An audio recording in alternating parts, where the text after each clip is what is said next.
Welcome back to Quarks and Quarternotes. Today, Tyler and I will be having a discussion about thought experiments in physics and philosophy.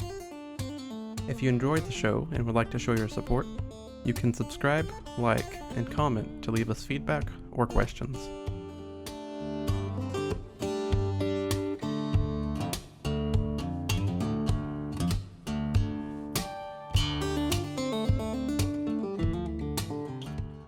Okay, so Tyler, can you give me your definition or what you think of when you think of thought experiments? Kind of just what the words say. You just kind of run a situation in your mind and see what happens. Yeah, I think they're really great ways to help solidify really complicated or unusual ideas in our heads or things that aren't immediately clear, but when you put them in a different context, you start to kind of realize. And they usually test pretty simple ideas, right? They're like a really specific... It has to be simple enough that you can think about the situation. A lot of times you're taking a complicated idea and making it really simple. If you can't think about it, then it's too complicated and it can't be a thought experiment. Yeah. Right. And there are also good ways to kind of check your intuitions. One of my favorite philosophers, Dan Dennett, he calls thought experiments that test your intuition pumps, because they kind of pump your intuition in certain ways to kind of show you where they're going. Does he mean... What is he... So by pumps, does it like... Are you growing your intuitions or what? Yeah. What does he mean by that? You're transforming your intuition. You're seeing where your intuition is going and then you're developing it. Oh, you get new intuitions. Yeah, so that certainly makes sense. Yeah, so you can have good and bad intuition pumps. Oh, so a bad intuition pump would be... It'd be a thought experiment that pumps your intuition in the wrong direction. So it'd be a thought experiment that it kind of makes sense, but it's not really explaining the concept in a way that's building your intuitions well. We'll, of course, only be talking about good intuition pumps, good thought experiments in this one. So let's start with this first one. Do you want to introduce it? I think you actually introduced this to me many years ago. Did I? It had to have been whenever I was talking about it in one of my philosophy class. So the idea is, it's called the veil of ignorance, and it's a thought experiment presented by John Rawls, I believe it was. So to be clear, this is a philosophical thought experiment, not a physics or a science thought experiment. This has to do with how you would treat people. And the idea is, if you are to decide how to spend money in a society or how to treat people in a society depending on what social level they are, you can imagine if you put a veil of ignorance over you and you don't know whether you're a poor person, you don't know whether you're a super rich person, you don't know your gender, you don't know, you're just you don't know anything. The idea is you are probably going to structure a society in which, if it so happens that you are at the bottom of the hierarchy, at the bottom of the pyramid, you're going to structure a society that best helps those people the most. So basically, when you build a society, you want to build it completely blind, in the dark. You don't know where you're going to be, and you have to build it in a way to where everyone's happy at every level. Right, because you can easily imagine, so I'm aware that I'm in the middle class and I'm a guy and I have all these these inherent biases that I might structure society to help specifically what I know as me, right? Even if I'm not doing it intentionally, right? But just the fact that I know all these things, if you put on this veil of ignorance, the thing is you probably end up with a society that really helped the bottom of the bottom the most. Because in the chance that you get put there, you want to be put in the society that helped those guys the most, right? That's the idea. Yeah, exactly. You can see where not thinking this way can really go wrong historically in different societies. Say, for example, some of the communist societies back in the day, to each and everyone's need, distributing resources fairly, but there are people at the top, and they get to decide who's has the best needs and how much people contribute and things like that. And as a result, without this veil of ignorance, it's very unfair. And that's just human nature. So if I go into this made up society and I just so happen to be the bottom of the bottom, like the worst off that I could possibly, it's still survivable. Like it's still livable. It's not actually the worst possible thing that could be. Whereas it's really easy to imagine a society where the worst off, they just die. Like, and you really don't want to be put in that kind of society. It's like survival of the fittest, sort of thing. Right. It's just horrible. You don't even want to imagine it in its fullest. Yeah, I mean, you can look at our society and you can imagine yourself at different places in the society, and you immediately realize there are some places you really don't want to be and some places you'd really like to be. Right. It'd be nice if we could just take everyone, put them in a box, and just restructure society with a veil of ignorance over everybody. And it would be quite the society, that's for sure. It'd be really nice, I think. Yeah, I'd say this is probably mostly a political tool, and you kind of alluded to that earlier, to where... Well, it's a moral tool, right?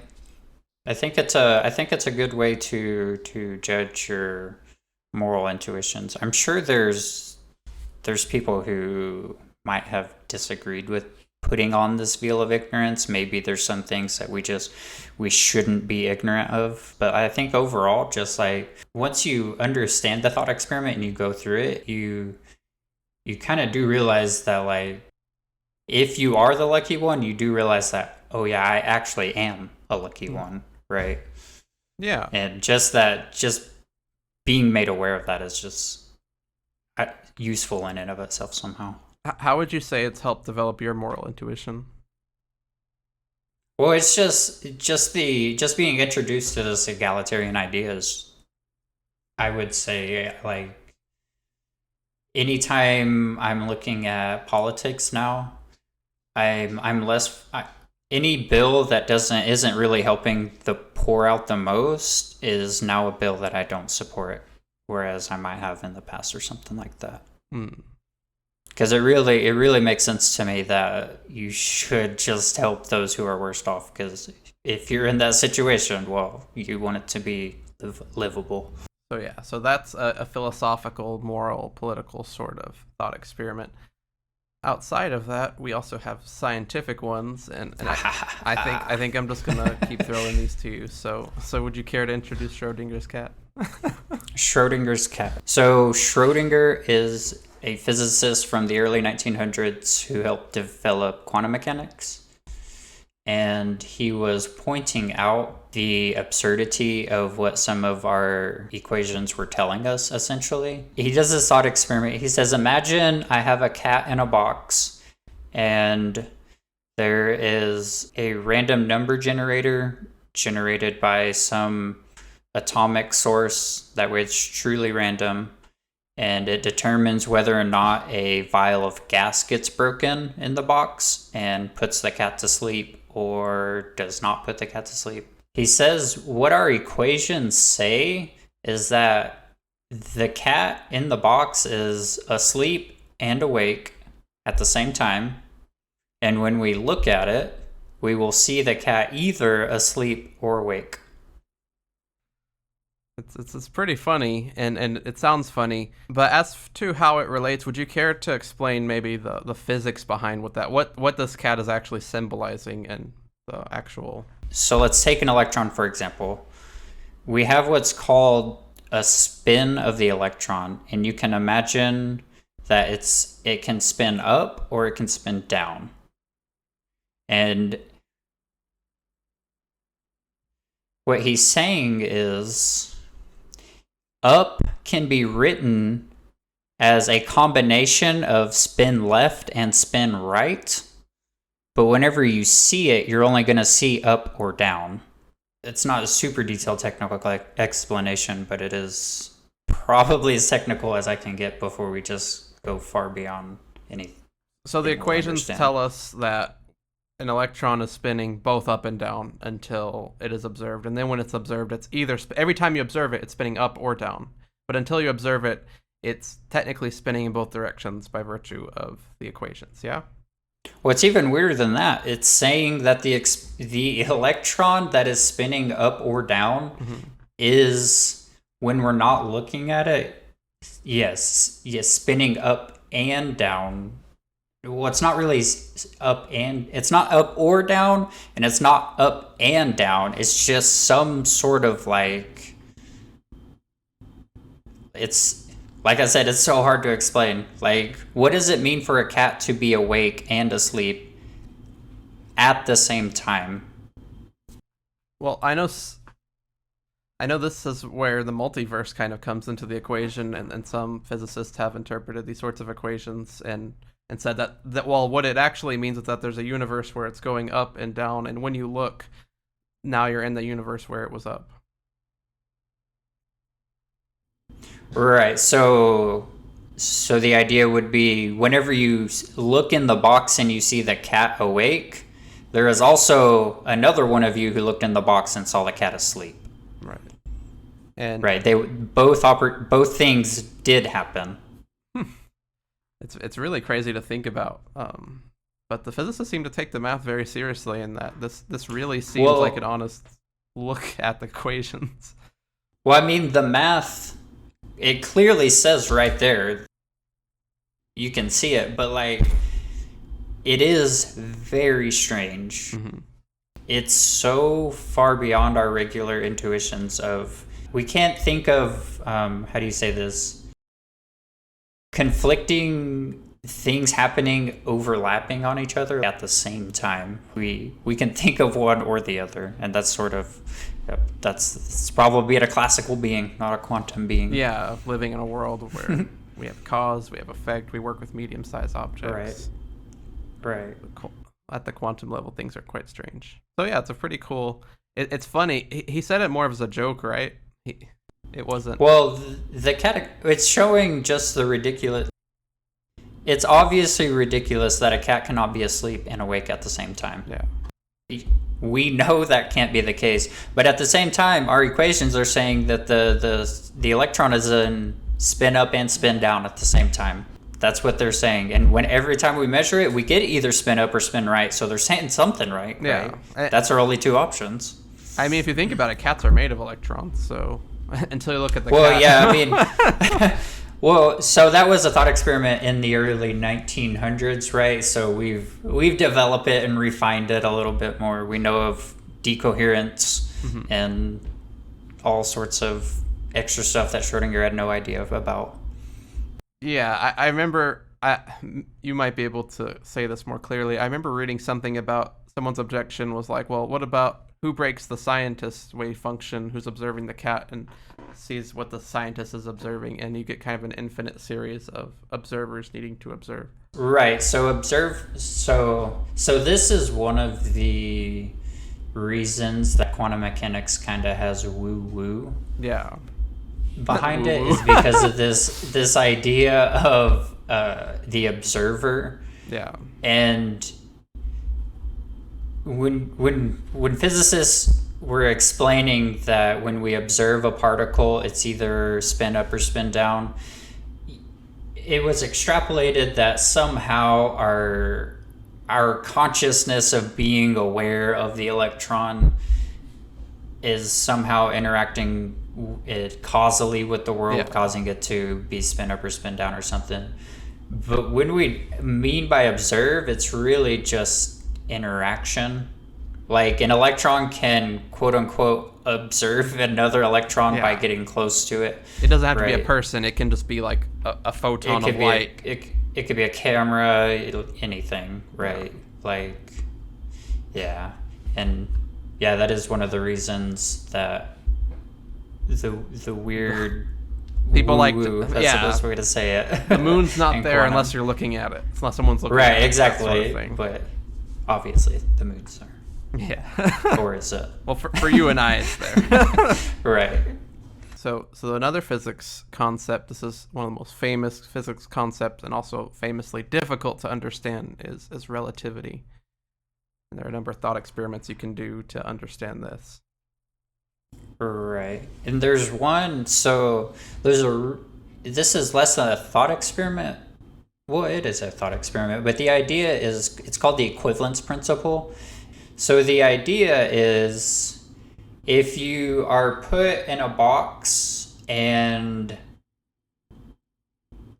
you just say you're in a box above the earth and you just are dropped and you're going to be falling towards earth, constantly accelerating, but inside the box it will be as if you were put into outer space.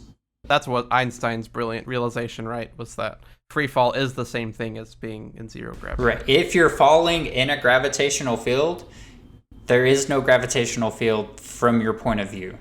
There's also this kind of a flip side to this equivalence principle. So if you're in empty space and the elevator accelerates upwards or whatever, you can't tell if you're in empty space with the elevator accelerating upwards or if you're just on a planet that's pulling you down.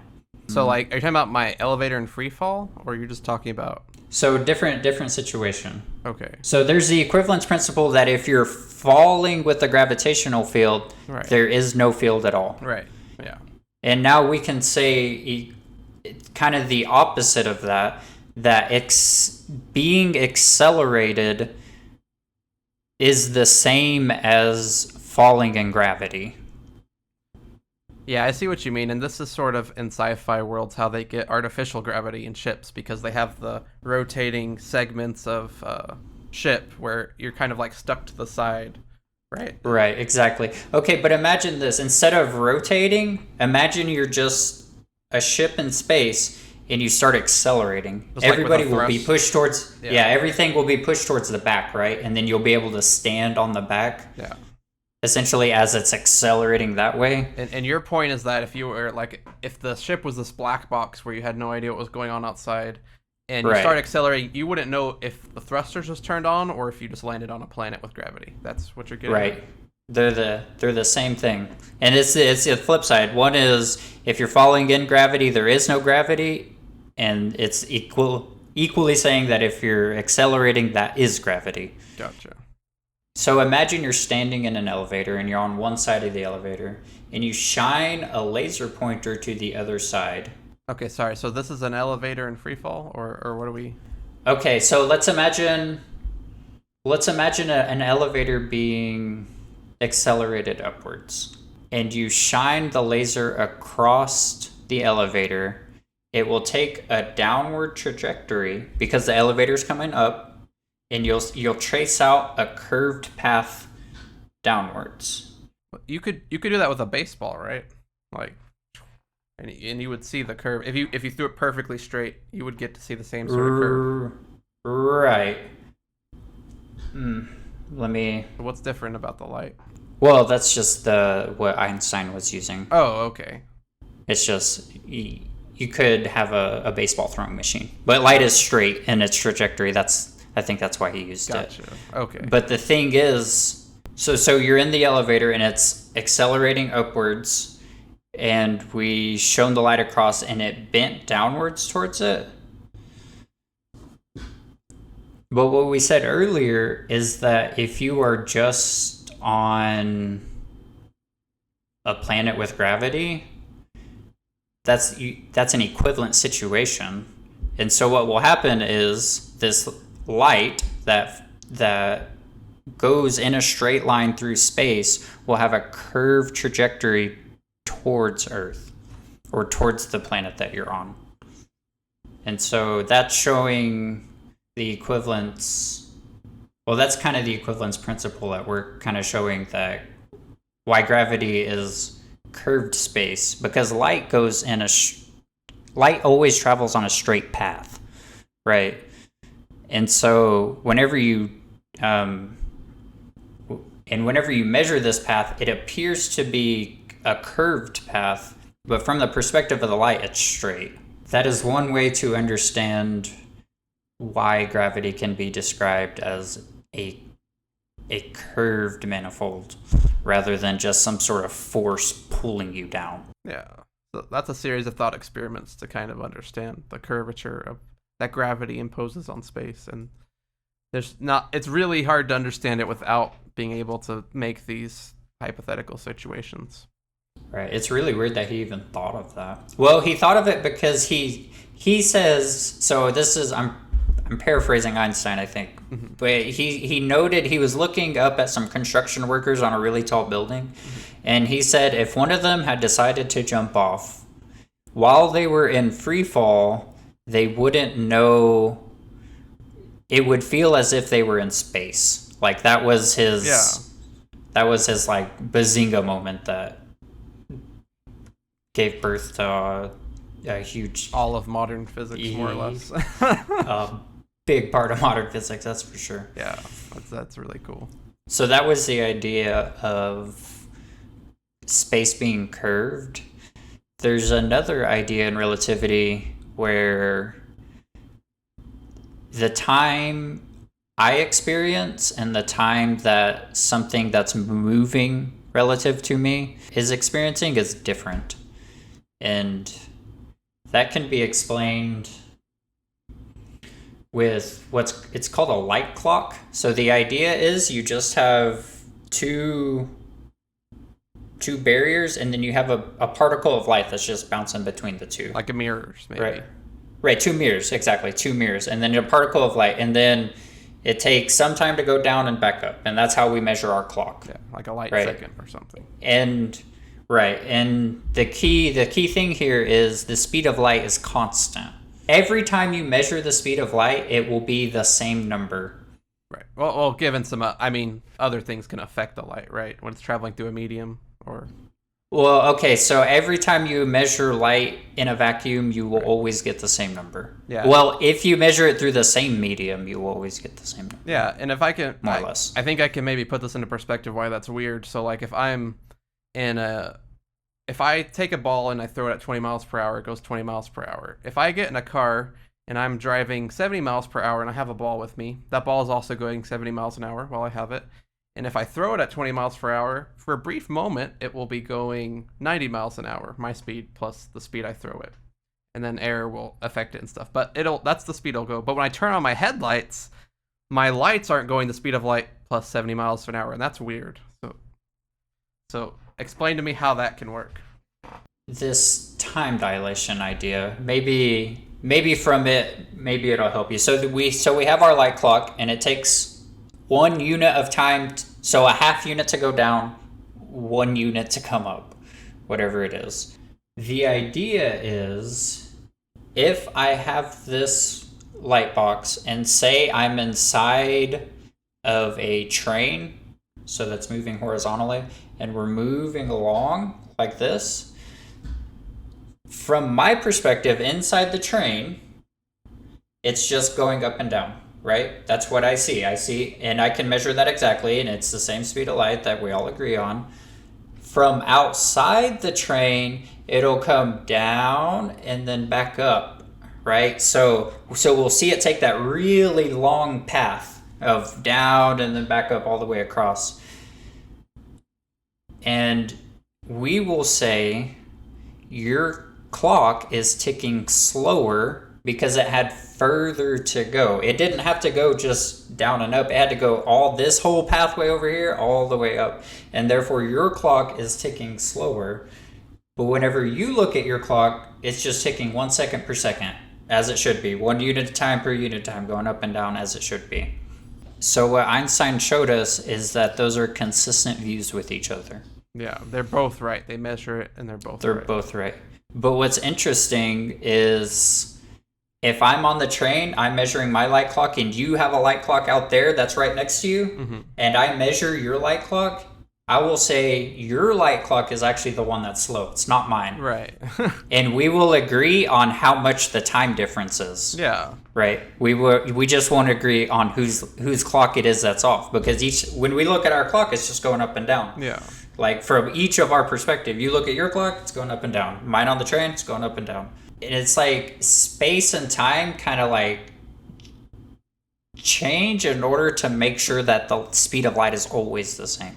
Because whenever you think of speed, it's just a distance divided by time. Right. And when you have something that can't go any faster than a certain speed, the only other thing that can possibly give is time.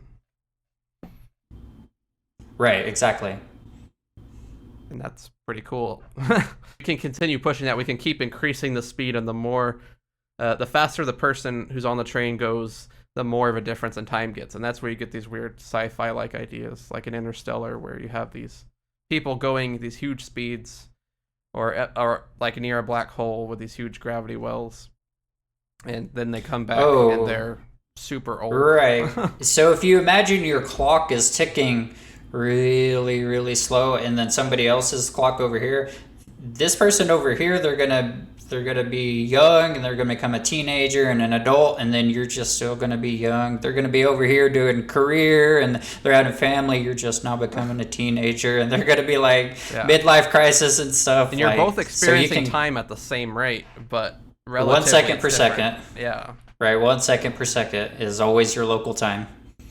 Astronauts are a little bit off on time. I think they're a little bit younger compared to us. Right, they've been moving around the Earth so fast that they gained something like, I don't know. Depending on how long they're, like a few seconds maybe, or minutes even, if they've been there. Fractions of a second, I would say. I think. Yeah. Our GPSs are calibrated with relativity in mind, so that we don't have to redo our clocks every time. Right. Well, yeah, so the equations basically settle it, and we can all come to agreement on what's what. But yeah, it's the initial weird idea that something moving relative to you has a different clock associated to it. Very unusual, very unintuitive, but the math works out really well. And it's really, what's interesting about it is it's relatively simple math. Yeah. It's pretty much algebraic equations, and then I don't even think you need calculus for like special relativity. I really don't. It's just like just what we've talked about, these simple transformations of like one time to another time. Yeah. It's just mapping of one number to another number. So yeah, really simple math, really. Yeah.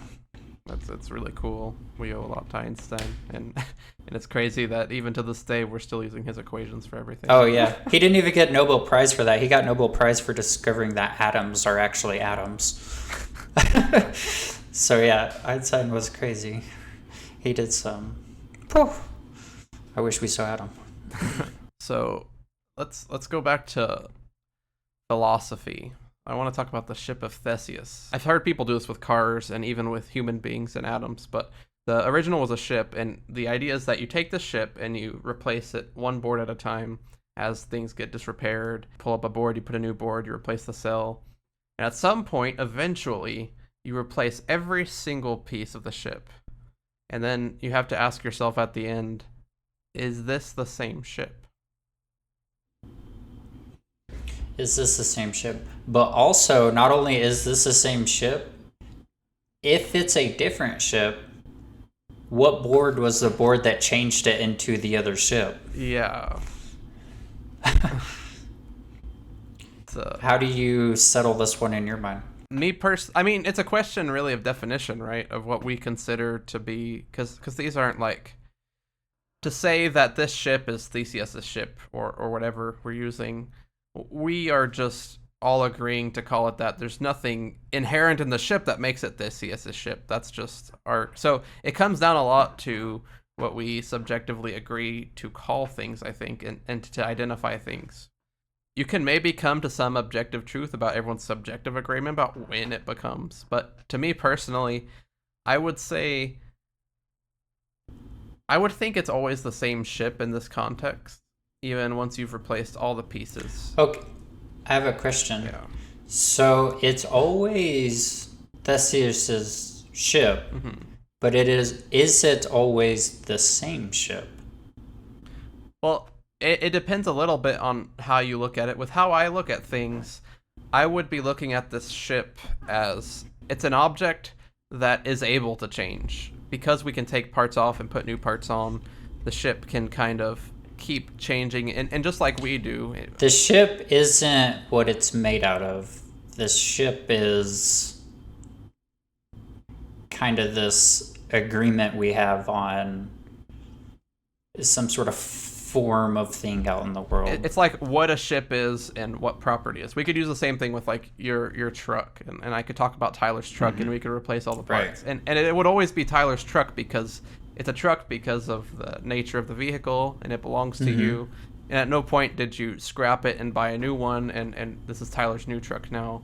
It's always Tyler's truck to me, and in general with how we define objects, I think always with any object, just because objects really are just like, you can always break them down to smaller bits, and then you have atoms, and the atoms exchange and are always changing. So any object we're looking at, in my view, is always an ever-changing thing that we're talking about. So it's allowed to change. So you think that the original ship and the last ship are the same thing? Like conceptually, yeah. Obviously it's, and you could say the same thing about human beings because, our atoms are always going away and getting new ones, and after 5 or so years, basically everything has been made anew. Are you still the same person you were 5 years ago? Certainly things about you have changed, about your personality and physically, but I would still think of you, and I think everyone else would agree that you're the same person still. There's some sort of how do you say this? There's some sort of pattern that repeats itself over and over again. Like an infinite regress? Or what do you mean?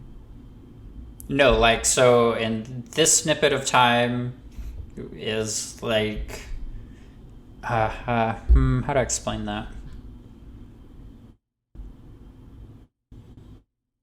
Well, how do you view this experiment, and how's it different from how I look at it? Well, the thing is, I really don't know. I feel like I really don't know if the original ship and the new ship are this. Like, they're both shaped the same. Yeah. That's for sure. They're both made out of not the literal same material, but like the same material. Same general right? material, yeah. Right. The same people are still crewing the boat or whatever. Well, you could even we keep still going. Need a crew. You could have the crew change. Yeah, you could have the crew change, and then it seems to me we're talking about like, this feels like a much deeper problem than what appears on the surface. Like, it seems like it's saying that what something is isn't like what it is, right? Like, it sort of ties into that, right? Because it's sort of a question of, it's a deep question of like what is something? Like, what does it mean something to exactly be something? So if you think of like, well, if you think of the ship as a whole, anytime you replace a part, you've not changed the structure of the whole, right? Like the entirety of the thing. So in that sense, it seems like Theseus' ship is always just that. That's what it seems like to me. It's just his ship. Let me make it a little bit harder. I don't know if this is traditional, actually. This is just what I tend to do to make it hard mode. What if we replace all the pieces at once? All the pieces at once. We replace every single piece of the ship in one instant.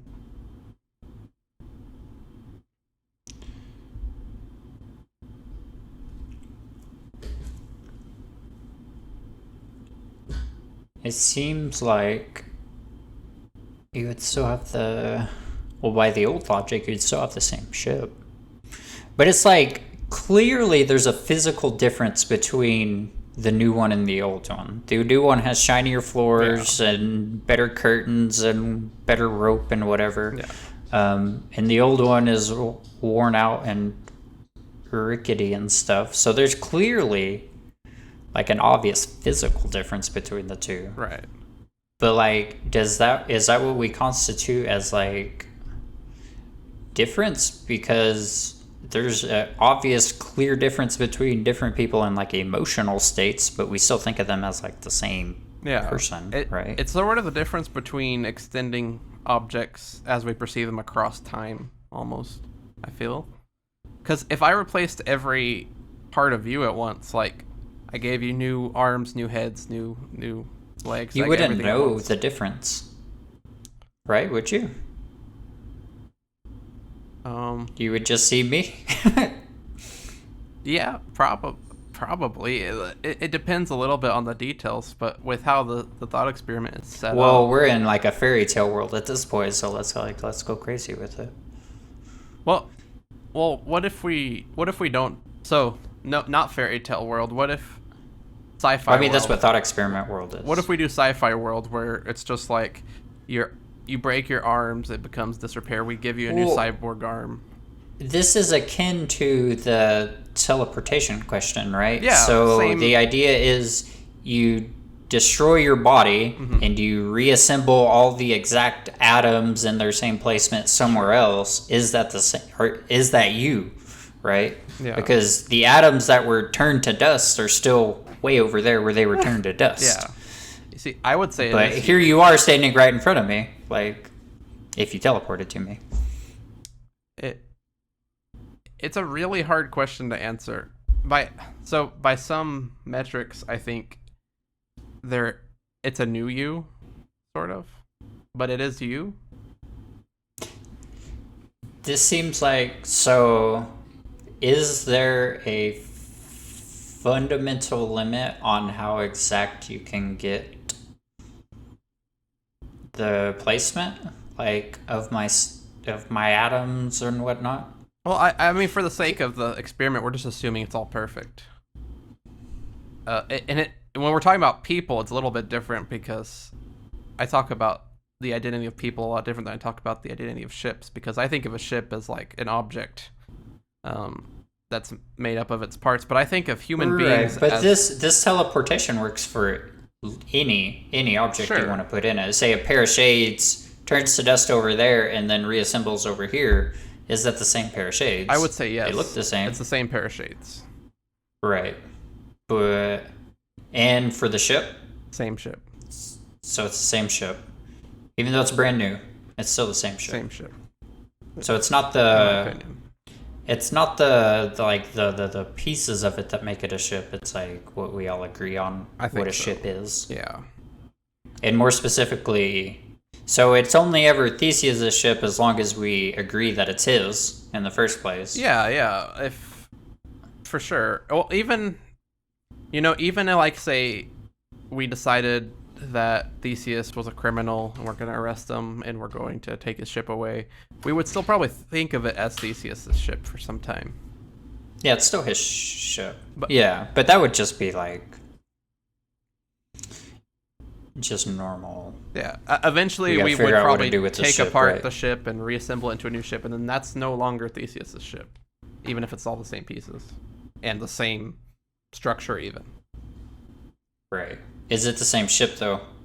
No. It's just somebody else's. Yeah.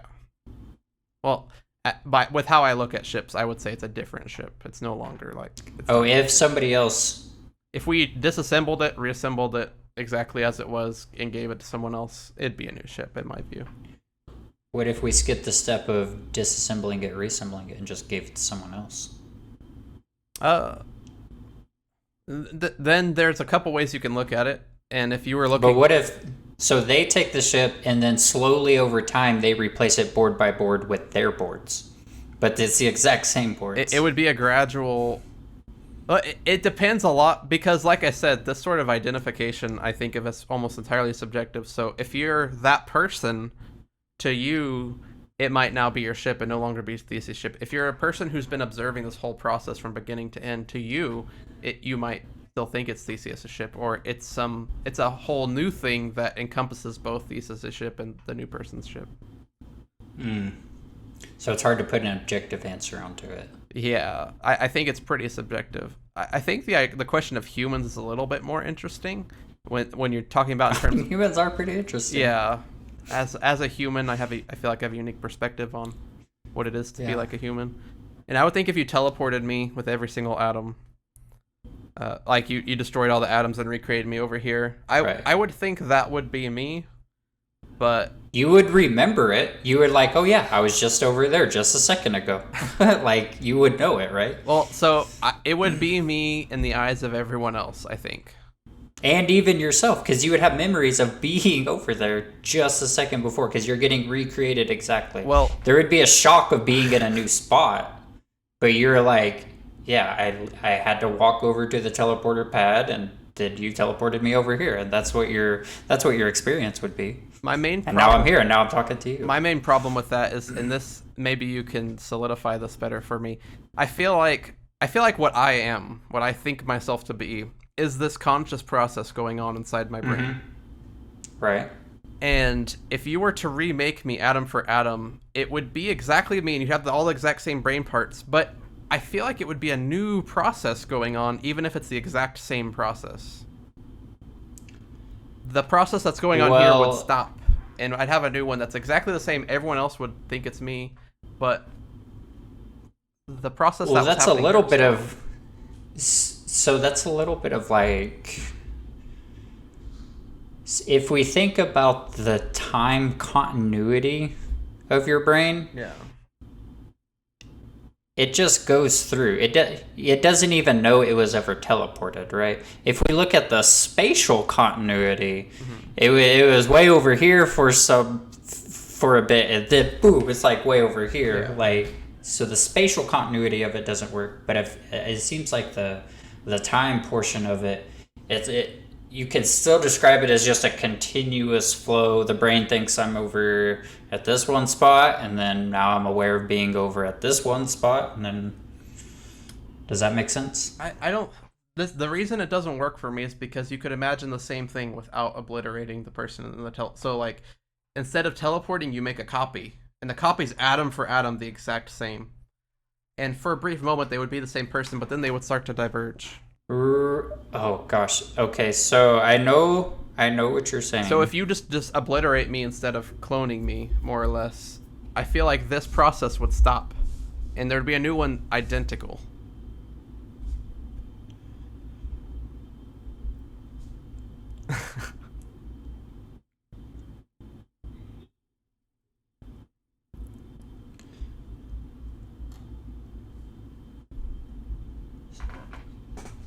Okay, so I'm gonna try and give like a super simple explanation or a simple description to try and to pry into this. So imagine your brain is like, let's say 3 electrons. One's going, and they're spaced out, and they orbit in a very unique manner to give certain conscious states, right? Okay. We know that over here, they were in the position of the green one, the red, and the blue one were at this distance, at this velocity, doing that exact trajectory. Mm-hmm. We stop that process over here, but start it over here. So we have the green, the red, and the blue one with the exact same trajectories relative to each other. Sure. Because if you try to do relative to everything else around it, it doesn't even make sense because you're at different locations, right? Mm-hmm. So relative to each other, they're all they were put in the exact same configuration. Granted, now they have to contend with different information coming in. They have to look at not the people they saw over there, but the people that are now here. Yeah. And so in that sense, it'll start to diverge separately. But it was the exact same process that was brought from one to the other. And it's just because you're in this circumstance, that's the reason for the divergence. Mm.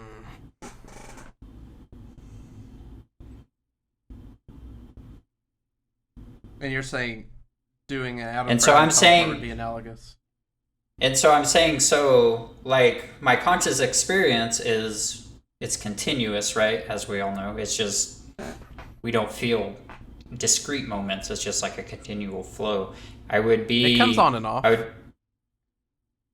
Well, like night and day, Yeah. like I guess so. Like when you're awake and asleep, but like when you're experiencing something, it's not discrete. Yeah. It's like it's continuous. I what I think would happen is I would go to the teleporter and then I would have a continuous stream of consciousness. It would get obliterated, but it would continue way over here assembled, and then that one wouldn't know that it wasn't ever this one. It would just think it was a continuation the whole time.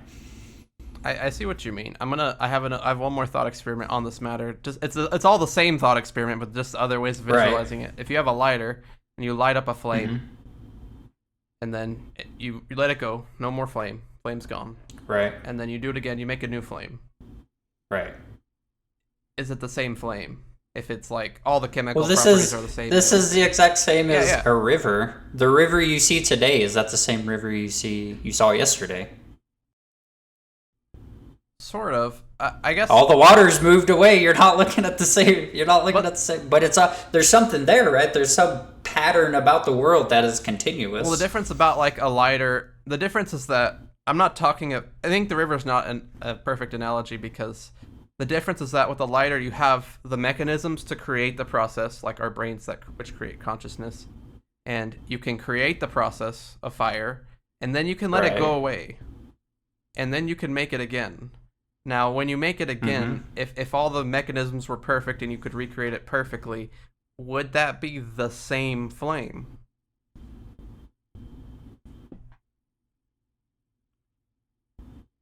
I think it would be identical, but I don't know if I would consider it the same. And I view our consciousness in the exact same way.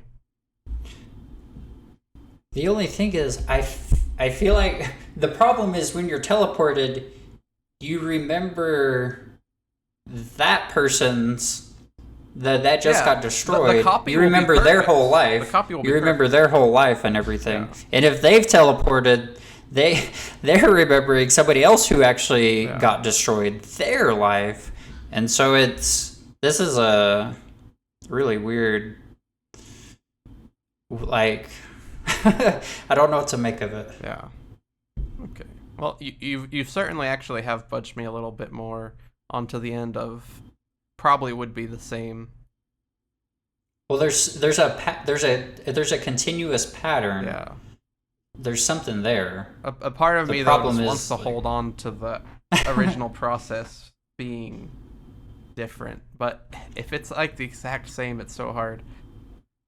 Right. That's why I had to bring it down to the super simple. Yeah. It's the only way to really get a hold of that. And now we are working on the assumption of determinism, by the way. So, just gonna keep that in mind. Sure, I think it's a fair assumption. I think. Well, it doesn't really matter, right, for the purposes of this. Well, I mean the teleporting one a little bit. Consciousness. If you think your consciousness is something other than the parts acting together as like a whole, naturalism, you think you would not literally naturalism. Yeah, you would literally leave something over there. Yeah. Right? Okay. Like the actual substance thing or whatever it is. Yeah, but you could be a libertarian and still think this way, for example. But you couldn't be a dualist. Right. Right. You couldn't. Yeah. Basically. Gotcha. You couldn't be a substance dualist. Yeah. You could be a property because they would have the same properties, right? Yeah. Yeah. But so it'd work. Yeah. Okay. Well, we have a little bit more time. You want to hit? We'll do one more physics. We do mostly physics because the physics ones are the most useful, I think. Yeah. So would you care? Well, and they're a little bit easier to think about, to be honest. Well, of course you would say that. Oh yeah, I guess so. I have thought about them, but anyways. So So the last one, yeah, yeah, you go ahead and just go for it. Laplace's demon. Is basically so Laplace's demon is an idea from Laplace, a physicist way back in the day, like 17 or 1800s. Yeah, 18. And it's this. He was It's he just. was Napoleon's. It's not a He was Napoleon's. What's the word? advisor. Yeah, Science advisor. yeah. He was like an advisor to Napoleon, I think. Okay, that makes sense.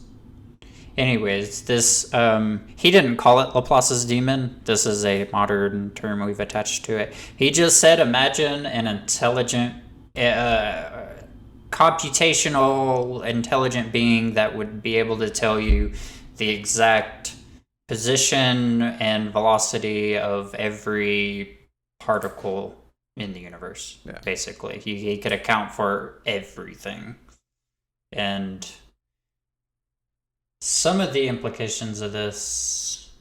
What are some of the implications of Laplace's demon? Well, it sort of assumes determinism, because you're taking classical mechanics, so like all the laws of motion that we know are true and are always, as at the time we understood to always be the case. When you act on an object in this way, it always relates this way when you act on this, and you follow those. Oh, sorry. No, go ahead.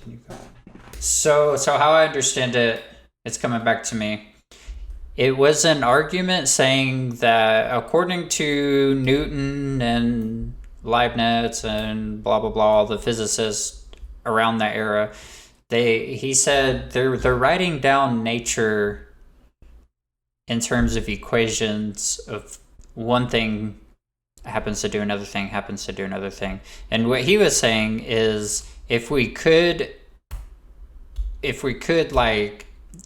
there was such a computing power that would know all the position and momenta of all the energies in the world, that it would know exactly right now and all future, what's going to happen all in the future, and it could also retrodict the past, all things that happened in the past. Just by rewinding, yeah. Right, and so he was making an argument that the world that appears to be being described by Newton and stuff, it appears to be a deterministic world, in the sense that if there were this creature that knew all this stuff, it would know exactly the future and exactly the past. Yeah. So if you take that every action has an equal and opposite reaction, that things won't move. F equals ma. Yeah, all those equations. Yep, and you were able to just learn the locations of every particle. So you can rewind it or move it forward, and you know everything.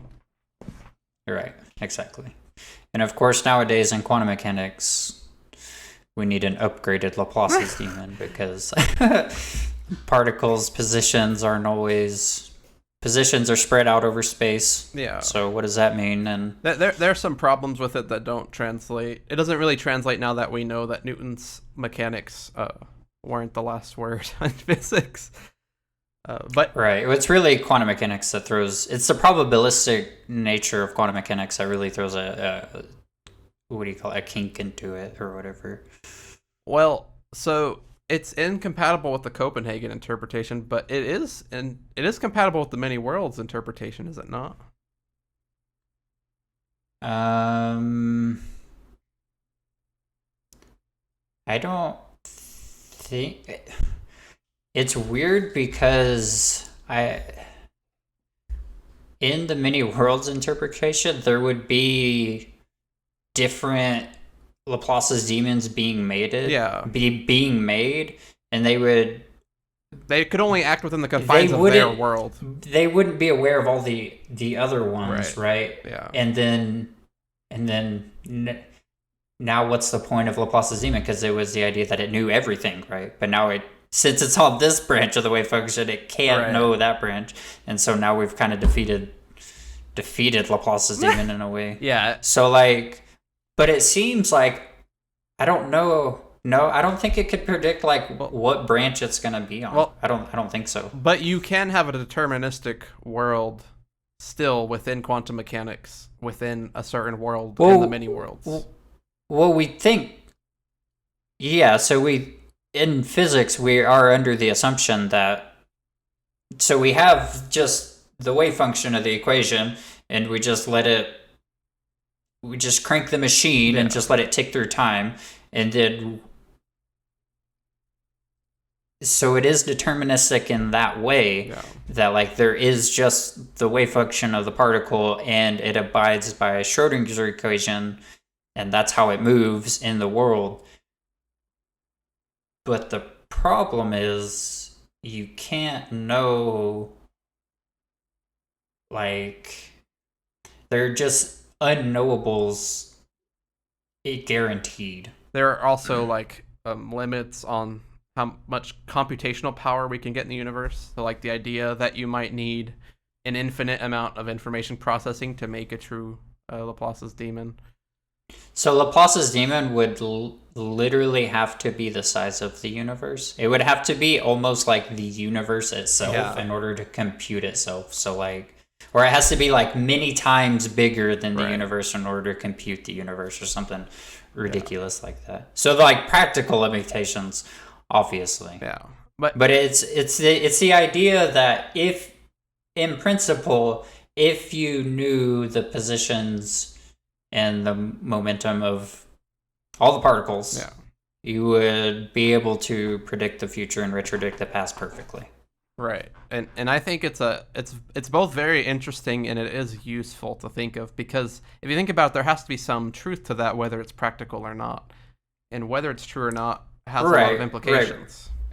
We can ask, like, if we were Laplace's demon, like, would such and such happen or whatever.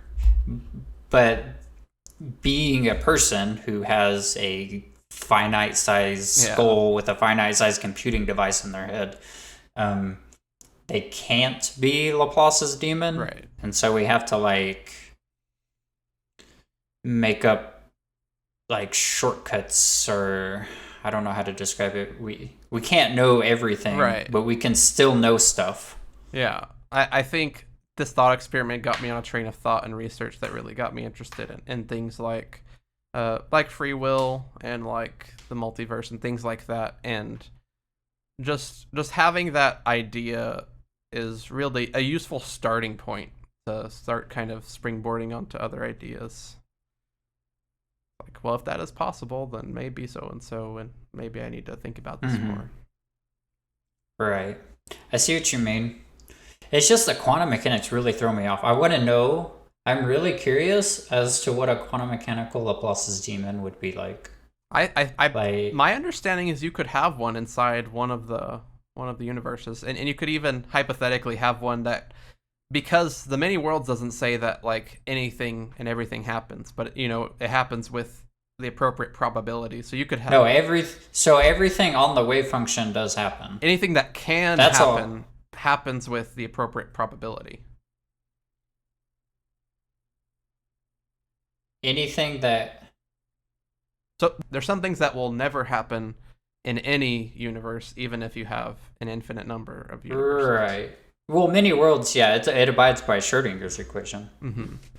It just says whenever you look at the particle, whether it's spin up or spin down, many worlds just said 50%. You saw it spin up and you saw it spin down. There's two U's who saw that. Whereas like what we're taught in school, the Copenhagen interpretation, is that the wave function collapsed and there's only one of you, and it saw either up or down. Right. Thought experiments are always fun to think about. Yeah, let us know if you have any thought experiments we didn't talk about that you really like, or if you learned anything useful from these. And we'll see you guys next time. Later.